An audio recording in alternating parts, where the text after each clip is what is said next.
Assalamualaikum warahmatullahi wabarakatuh. Jadi alhamdulillah hari ini kami telah sampai di SPRM, okey, di Jalan Cochrane ini. Jadi insya-Allah hari ini kita akan menemu bual, okey, salah seorang pegawai SPRM. Jadi puan boleh kenalkan nama puan dan apa jawatan puan di sini? Okey, nama saya Henry Tasrai Anak Indilungi, penguasa SPRM Kuala Lumpur, dan saya merupakan Ketua Unit Pendidikan Masyarakat SPRM Kuala Lumpur. Okey, baik. Soalan kami yang pertama. Jadi kami sedia maklum yang SPRM ini adalah merupakan satu badan tunggal dan bebas yang terkenal bagi mengendalikan kes-kes rasuah di Malaysia inilah.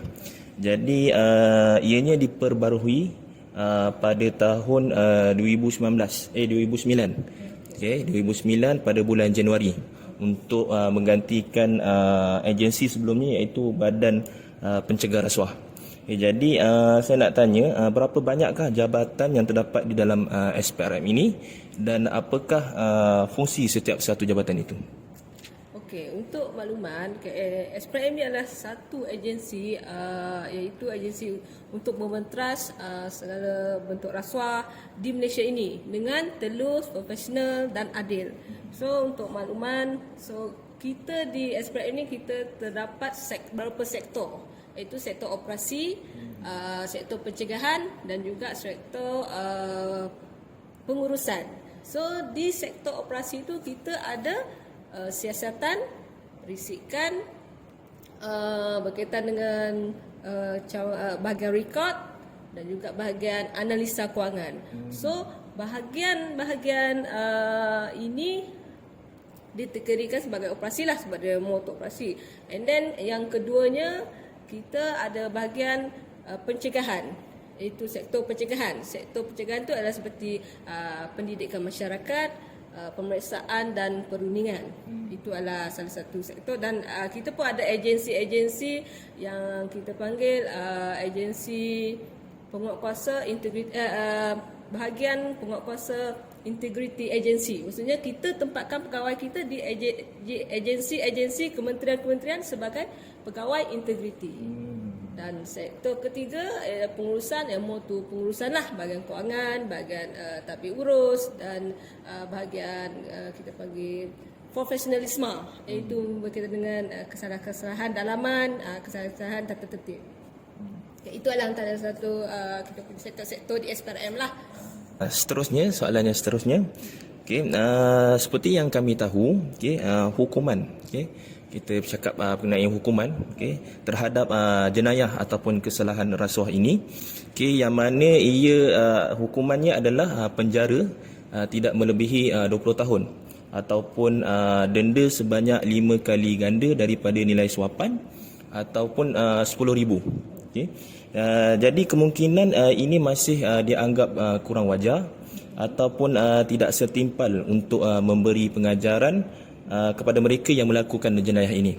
Jadi saya ingin bertanya kepada puan, bagaimanakah pandangan puan ataupun mungkin badan SPRM ini, adakah ada perancangan untuk menggubal semula undang-undang ini agar undang ini menjadi setimpal dan ianya betul-betul boleh memberi pengajaran kepada individu yang lain yang ingin melakukan jenayah rasuah ini? Kita punya Akta Suruhanjaya Pencegahan Rasuah Malaysia 2009, setiap hukuman dan sabitan yang dikenakan kepada pesalah-pesalah rasuah ni, ianya adalah berkaitan dengan denda dan penjara. Kita tidak ada atau. So setiap orang yang dikenakan sabitan, dia akan masuk penjara dan dia juga akan didenda. So macam tadi bagi tahu tidak setimpal dengan apa kesalahan yang dibuat. Okay, bila kita tengok semula kepada kita punya sabitan tersebut itu adalah melibatkan kepada satu pertuduhan. Bukannya keseluruhan. Contoh, orang itu melakukan ataupun disabitkan kesalahan dengan 10 pertuduhan. So maksimum satu pertuduhan 20 tahun penjara.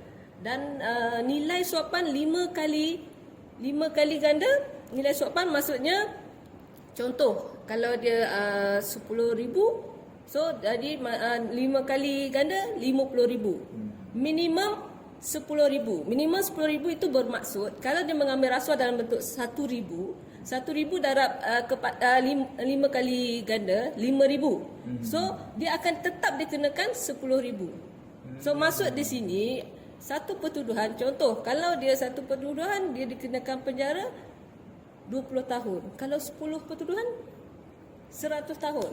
Adakah itu tidak mencukupi, tidak setimpal? Kan? Betul. Sebab orang awam, dia orang di luar sana dia tidak faham. Dia ingatkan bila 20 tahun lepas tu 5 kali ganda nilai suapan 10,000, dia ingat itulah hukuman dia. Tapi sebenarnya kita mengikut kepada berapa pertuduhan yang dikenakan ke atas orang itu. So sebenarnya hukuman itu cukup memadai dan kita jangan lupa, kita lihat sendiri SPRM. Apa itu SPRM? Suruhan Jaya Pencegahan Rasuah Malaysia. Di sini kita nak prevent, kita nak buat pencegahan. Kita bukan nak menghukum.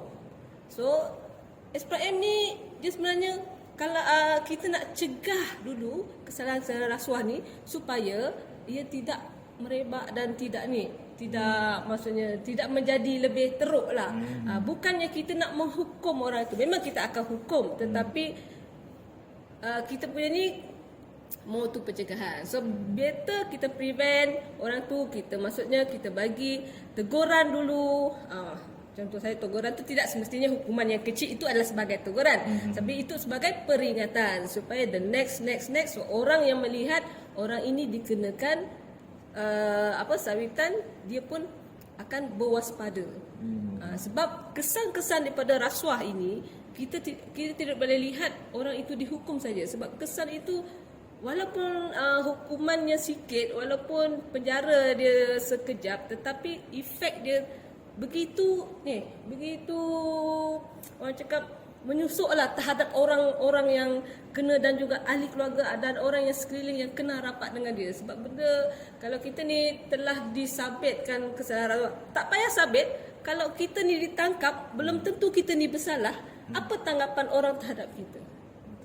Betul. Persepsi orang dia ni ambil rasuah, dia ni tak baik lah, dia ni keturunan tak baik. Betul. Kan? Itu pun sudah cukup untuk menghukum seseorang yang terlibat dengan rasuah. Itu ya, bukan tak semestinya hukuman yang macam tak cukup, tapi sebenarnya hukuman ni memang dah terbaik dah sebenarnya. Cuma pelaku-pelaku ni dia nak melakukan lagi atau tidak. Kalau dia tambah, kalau dia melakukan lagi tinggilah hukuman dia kan. Okay, baik. Jadi itulah dia kebanyakan orang awam di luar sana dia tidak faham dan tidak tahu berkenaan hukuman ini. Jadi dia mengikut berapa banyak orang itu membuat kesalahan dan berapa sabitan kes yang dituduh kepada beliau lah. Okay. Jadi saya tertarik dengan undang-undang yang telah dikuatkuasakan oleh kerajaan pada tahun 2009, iaitu Akta Suruhanjaya Pencegahan Rasuah 2009. Jadi di dalamnya ada dua kesalahan utama, yang mana yang pertama iaitu memberi suapan, dan yang kedua salah guna kuasa. Jadi saya ingin bertanya kepada Puan, apakah kesalahan yang melibatkan dua bentuk ini, dan jika tidak keberatan boleh Puan kongsikan contoh dan mungkin isu yang pernah terjadi yang melibatkan dua kesalahan ini. Untuk kesalahan menerima dan juga meminta, itu adalah command kita punya, memang bidang kuasa SPM. Meminta, menerima rasuah dan juga salah guna kuasa, itu adalah tugas-tugas kita, tugas-tugas SPM untuk menyiasat. So untuk yang menerima dan meminta, iaitu section di bawah section 16A dan 17A, itu adalah dia punya peruntukan dia, mana-mana orang secara rasuah menerima atau meminta wang rasuah sebagai yang berkaitan dengan tugas hal ehwal rasmi dia, maksudnya dia meminta rasuah untuk mendapatkan balasan berkenaan dengan tugas rasmi yang beliau buat. Contohlah, contoh kat sini, okay, kalau kita contoh dari segi keuangan. So, seorang pegawai perolehan ini, okay, dia adalah mempunyai kuasa untuk melulus, mengesahkan sesuatu bayaran. So, bila dia ada kepentingan dengan supplier yang dapat kerja tu, so supplier tu dia nak bayaran cepat. Dia nak bayaran dia dipercepatkan. Dia rasuahlah saya supaya saya cepatkan dokumen tu. Supaya saya padahal ada lagi dokumen-dokumen orang lain yang awal sampai, tetapi dia rasuah saya dalam contoh RM100 untuk satu dokumen, untuk saya percepatkan supaya dia cepat dapat bayaran. Itu adalah salah satu contoh, itu berkaitan dengan perolehan lah. So kalau macam dari segi penguat kuasa pula, dia macam contoh seseorang itu dia langgar lampu isyarat. Tiba-tiba dalam masa yang sama agensi penguat kuasa nampak dia melakukan kesalahan dan tahan dia. Bila ditahan, lepas tu and then dia cakap tak boleh boleh, saya boleh lepaskan tapi kena bayar. Bayar macam mana? Saman ke bayar tepi? Awak nak saman 300, awak nak tepi 100. Mana awak nak? Itu adalah salah satu contoh permintaan dan penerimaan wang rasuah yang dibuatlah. Itu salah satu contoh dia lah.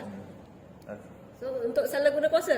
Salah guna kuasa. Salah guna kuasa pula dia more kepada melantik seseorang yang berkepentingan dengan dia. Contoh macam saya pengerusi sesuatu mesyuarat untuk melantik kontraktor, untuk melantik pembekalan. Saya punya kuasa, saya pengerusi. So, saya cakap saya nak lantik syarikat A. Syarikat A itu adalah adik saya.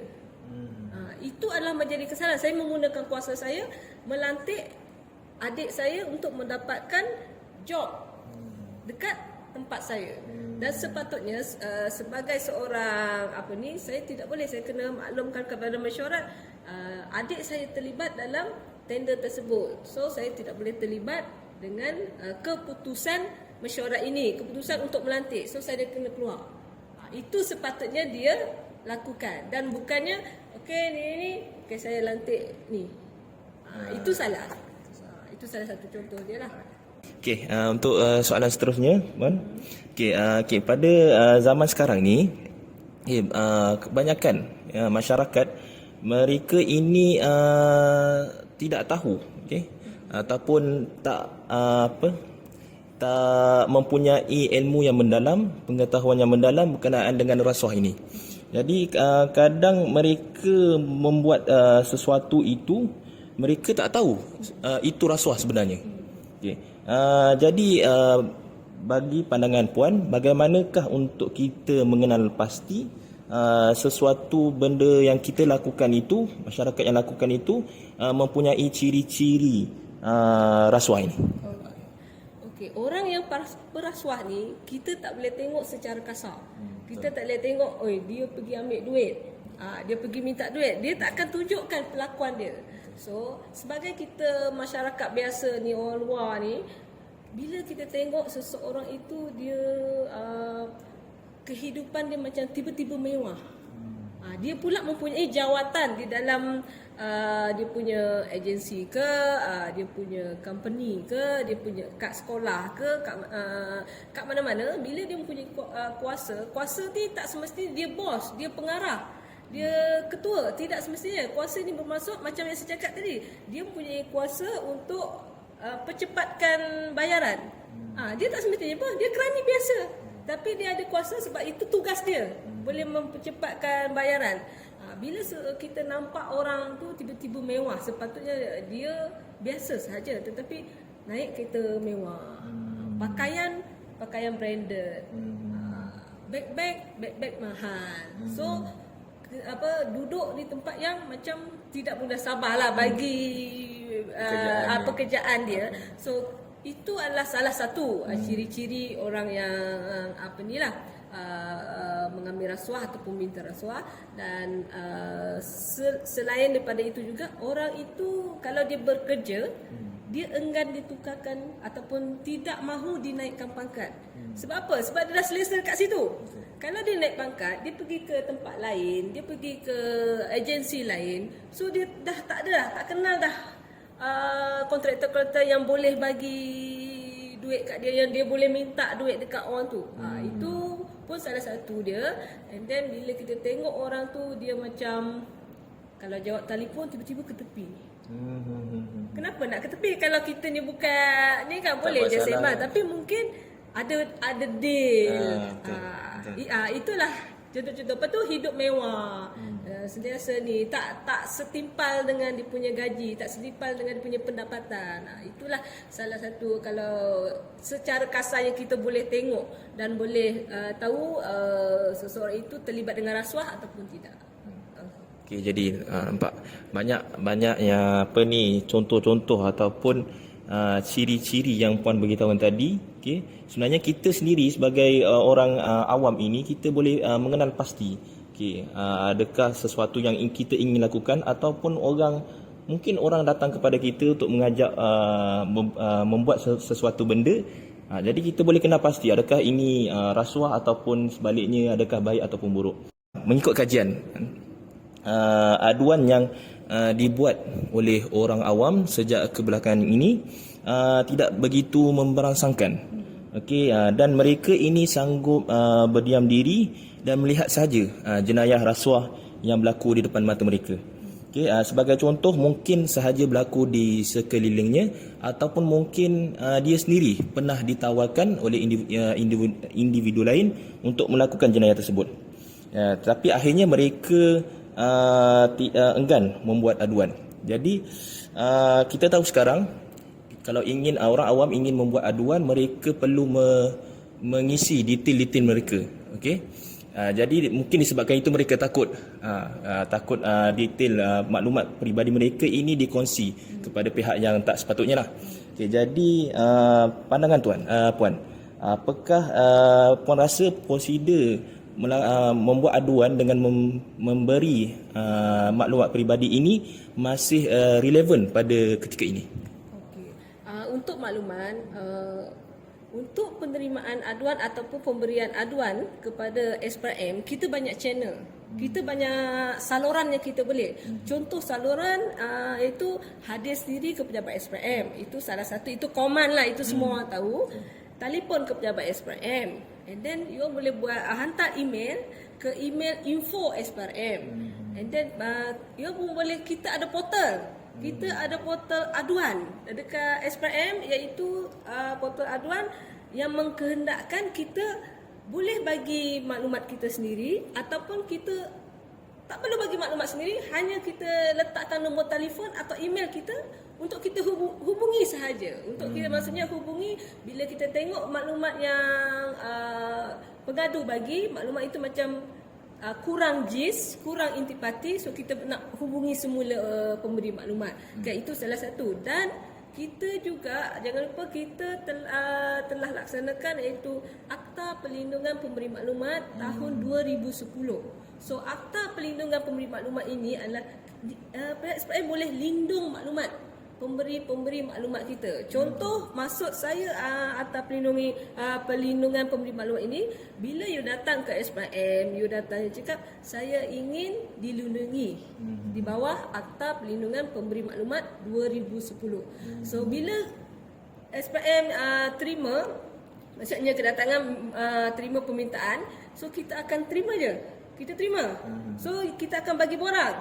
Tulis nama you all semua, tulis nama pemberi maklumat tersebut untuk simpanan kita sahaja. Dan SPM kita pun tak boleh dedahkan kepada mana-mana orang yang tidak berkenaan. Maksud hanya orang yang tertentu saja, macam pengendali dan juga orang yang menguruskan maklumat, itu saja yang boleh tahu identiti pemaklumat. So selain daripada itu, orang lain tidak boleh. Sehinggalah kes tersebut sampai di mahkamah, sama ada pemberi maklumat itu terlibat secara langsung. Kalau terlibat secara langsung, pemberi maklumat tersebut boleh jadi saksi di mahkamah. Tetapi kita tak dedahkan. Kita tak cakap dia yang bagi maklumat dekat SPM. Tidak. Tidak, kita tidak akan cakap begitu. So jangan risau. So sebenarnya kita di sini di SPM ni kita terima je you punya ni, so kita memang akan jaga dan lindung kita punya pemberi maklumat.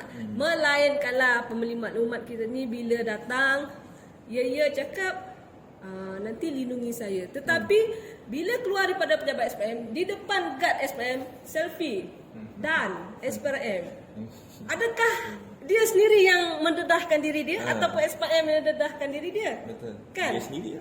Dia sendirilah. And then lepas tu bila keluar daripada pejabat kita, saya telah buat press statement, saya telah membuat aduan kepada SPM.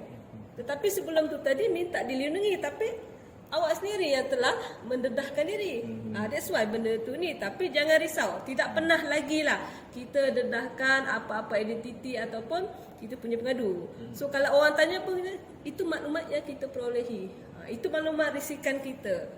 Itu maklumat informal kita. Kita tak boleh dedahkan. Memang kita dilindungi dan kita pun jaga kerahsiaan kita punya pemberi maklumat ataupun pengadu kita. So jangan risau. Boleh je datang ke SPM. So jangan takut yang you punya identiti akan didedahkan. Okey, nampak.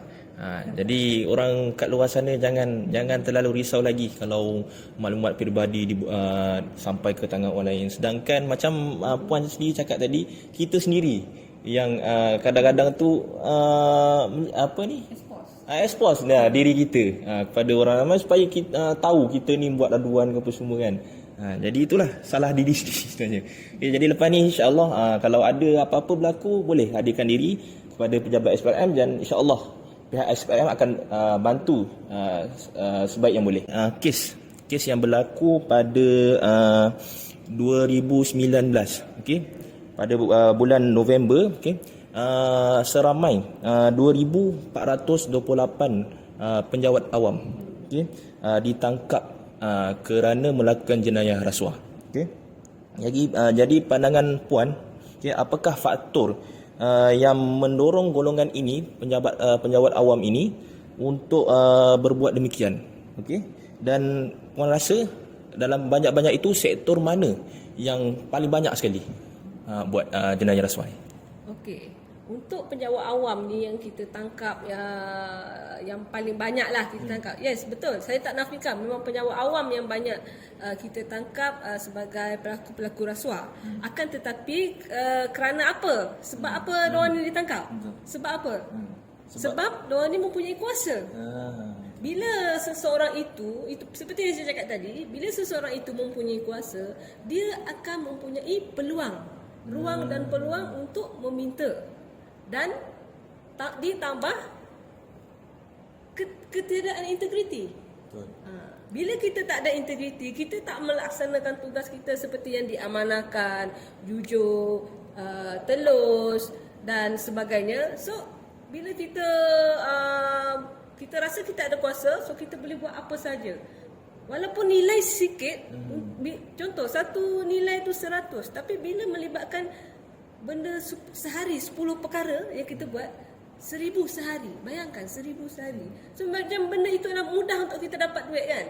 That's why kita memang that's why lah penjawat-penjawat awam mudah terdedah dengan ni, sebab penjawat awam ni kita lihat diorang berkuasa. And then satu lagi, sebenarnya di bawah Akta Seksyen 25 Akta SPM, kita ada akta kegagalan melaporkan sogokan rasuah kepada penjawat awam kepada mana-mana orang. So bila diorang ni gagal melaporkan kejadian penawaran wang rasuah tersebut, that's why diorang yang kena tangkap.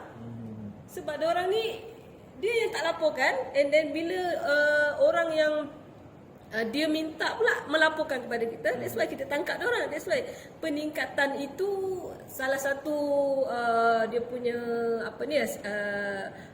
salah satu dia punya kita panggil sebab lah kenapa penjawat awam ni ramai ditangkap. So untuk agensi-agensi yang dikatakan agensi mana yang ni, saya tak boleh nak katakan penguatkuasa sahaja. Dia kadang-kadang dia dalam perolehan pun banyak.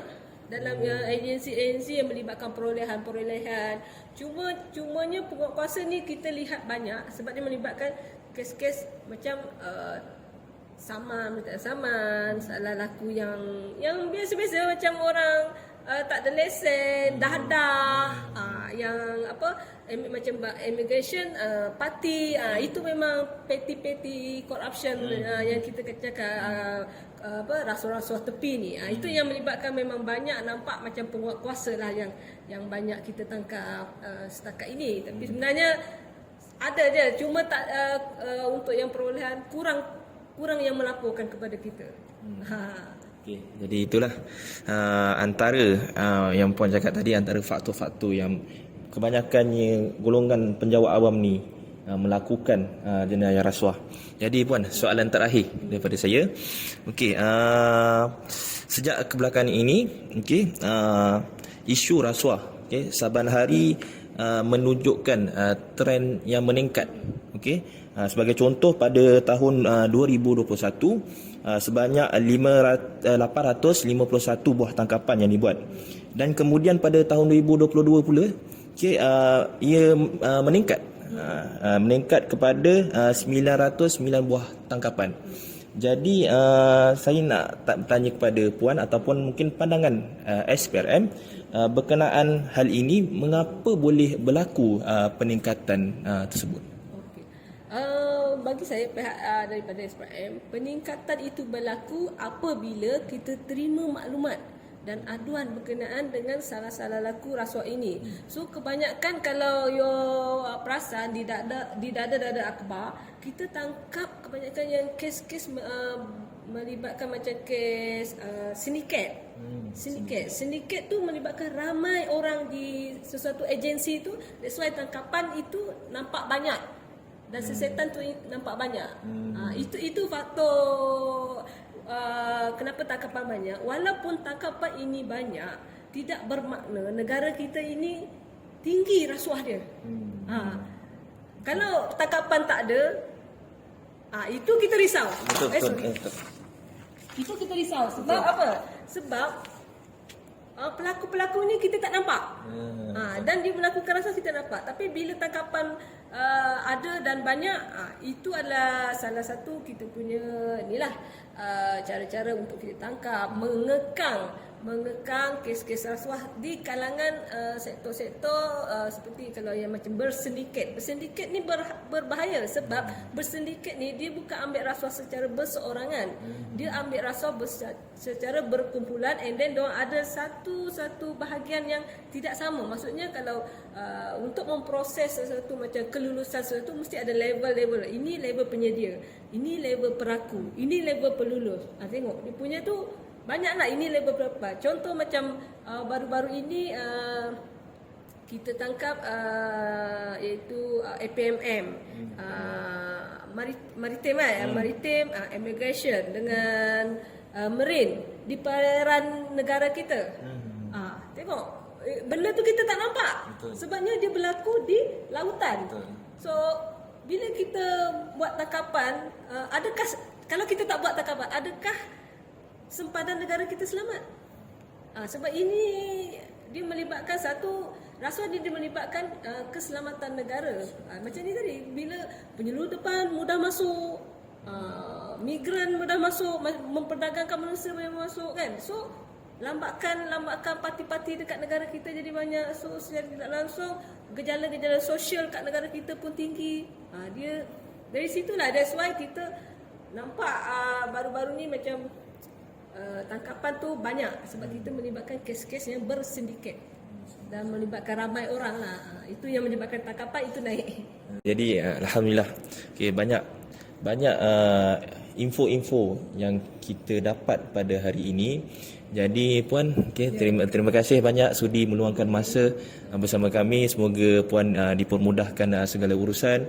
Jadi sebelum tu puan, terakhir, memandangkan kita nak puasa, boleh tak puan berikan ucapan sempena nak menyambut bulan Ramadan ini buat kami semua di Kolej Profesional Baitul Mal Kuala Lumpur? Okey, saya mewakili pihak SPM Kuala Lumpur khasnya mengucapkan selamat salam Ramadan kepada semua warga Kolej Baitul Mal Kuala Lumpur. Semoga kita bersama-sama bermanfaatkan bulan Ramadan ini dengan amal, dengan benda-benda yang baik dan supaya kita sentiasa beringat. So dalam tempoh sebulan ini kita jaga diri kita, kita kontrol diri kita dan menjadikan kita ni masyarakat yang cakap berjaya, lebih-lebih dalam konteks rasuah, masyarakat yang tolak rasuah. Okey, terima kasih. 1, 2, 3. Kami benci rasuah.